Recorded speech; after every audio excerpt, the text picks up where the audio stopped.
ಹೊಳೆನರಸೀಪುರ ತಾಲೂಕಿನ ಹಳ್ಳಿ ಮೈಸೂರು ಹೋಬಳಿಯ ನಿಡೋಣಿ ಗ್ರಾಮ ಪಂಚಾಯತಿ ವ್ಯಾಪ್ತಿಯ ಕುಪ್ಪೆ ಗ್ರಾಮದಲ್ಲಿ ಅಕ್ರಮವಾಗಿ ಮಾಜಿ ಉಪಾಧ್ಯಕ್ಷರಾಗಿದ್ದ ಕೆವಿ ವೀರಣ್ಣನವರ ಅಧಿಕಾರ ಅವಧಿಯಲ್ಲಿ 9 ಅಡಿ ದುರುಪಯೋಗಪಡಿಸಿಕೊಂಡು ಗ್ರಾಮಠಾಣ ಪ್ರದೇಶವನ್ನು ಒತ್ತುವರಿ ಮಾಡಿಕೊಂಡು ಈ ಸೊತ್ತು ಪಡೆದು ಶೆಡ್ ನಿರ್ಮಿಸಿಕೊಂಡಿದ್ದು ಗ್ರಾಮಠಾಣ ಪ್ರದೇಶದಲ್ಲಿ ತಿಪ್ಪೆ ಹಾಕಿಕೊಂಡು ಜನರ ಆರೋಗ್ಯಕ್ಕೆ ಧಕ್ಕೆ ಬರುವ ಕೆಲಸ ಮಾಡುತ್ತಿದ್ದಾರೆ.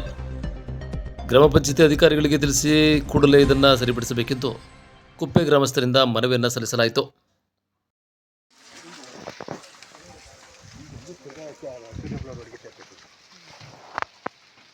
ಪೂರ್ತಿ ರಸ್ತೆ ಇದೆ, ಅಲ್ಲಿ ಮರ ಹೋಯ್ತು, ಅಲ್ಲಿ ಹೋಗಿ ಇದ್ರ ಮೇಲೆ ನಮ್ಮ ಕೇಸ್ ಹಾಕಿದ್ರೆ ನಾವು ಬಿಟ್ಟವರು ನಮ್ಗೆ ರಸ್ತೆ ಬಿಟ್ಟರು, ಅವ್ರ ಜಮೀನಿಗೆ ರಸ್ತೆ ಇದೆ.